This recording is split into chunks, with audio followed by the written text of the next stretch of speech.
Mario Kart is one of my favorite franchises to come out from Nintendo, and as someone who grew up with some of the later versions, it's interesting to travel back in time to see, well, what it used to be like. And that is exactly what we're looking at today. Hello everybody, YoshiGuy64 here, and this is my official retro review of Mario Kart 64. Let's take a look. Mario Kart 64 released in late 1996. It was the second game to come out in the Mario Kart series after 1992's Super Mario Kart, which played on the Super Nintendo. And even though it was just the second game in the series, it made some pretty major changes right off the bat. First of all, this game was the first to feature a 3D-ish structure. In the N64 era, many games began to use this kind of art style, and polygonal as it may have looked in some titles, Mario Kart definitely reflects it. Ultimately, the game sold over 9 million copies according to Game Informer, and was one of the Nintendo 64's most remembered games. Okay, so moving on to gameplay, and first of all, of course, the title screen. In 2018, it looks kind of hilarious and oddly generic, but at the time, it was probably pretty cool. With just one player, you get both Grand Prix and time trials available, and versus and battle modes become available after more players are added. And speaking of players, or really characters, there are 8 available to play in this version: Mario, Luigi, Peach, Toad, Bowser, Wario, DK, and Yoshi. Because this is one of the earlier games in the franchise, no kart customization is available yet, and most of the characters follow the same pipe frame kart style. In fact, this style would later be reflected in future versions.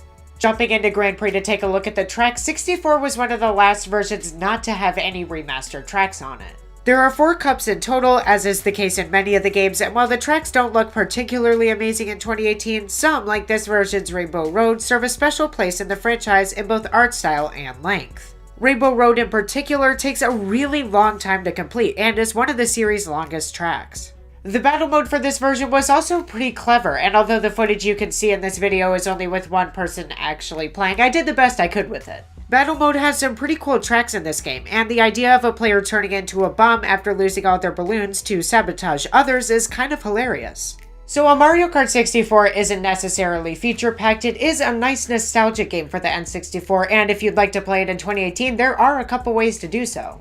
For example, if you own a Wii or a Wii U, one of the best ways to play this easily is using the Virtual Console function on each console. It's incredibly easy to download as long as you have funds on your account, and accessible whenever you want to use it. Links are in the description below.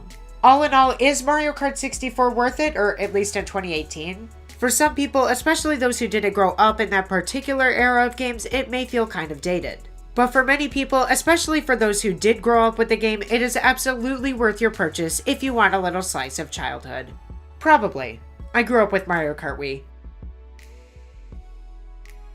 So thank you guys so much for watching this first episode of the little retro review series I've got going now. If you have some classic games that you'd like to see covered, feel free to let me know right in the comments below. Also, for those of you who are enjoying the content on this channel and would like to see more, I've actually started live streaming on twitch.tv. Now, it's pretty small as of right now, but streams are going towards Rocket League to Mario Kart to even editing in Adobe Premiere. So if you'd like to see some cool behind the scenes stuff and just hang out and talk, feel free to go on over to twitch.tv/YoshiGuy64. I'd love to see you there. Otherwise, thank you guys so much for watching, and I'll see you next time for everything nerdy and Nintendo.